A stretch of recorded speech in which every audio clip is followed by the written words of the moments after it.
A by-election takes place when it's time to elect a new member of provincial parliament, and that happens before a general or province-wide election.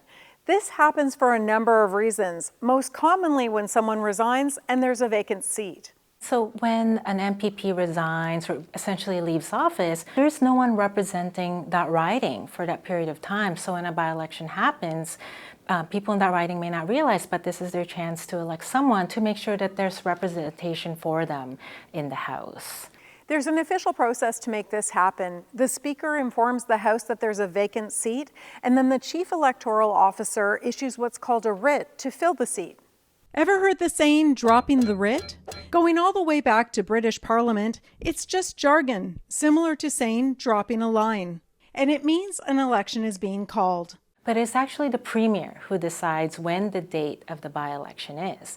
The Premier would advise the Lieutenant Governor, and the Lieutenant Governor will sign the writ, working with the Chief Electoral Officer to set the date. And voting must take place within 6 months of the vacancy. There are lots of ways to cast your ballot. If you can't vote on the day the polls are open, you can go to your local election office, vote by mail, or in advance voting. You might be seeing this video because there's a by-election coming up that you need to know about.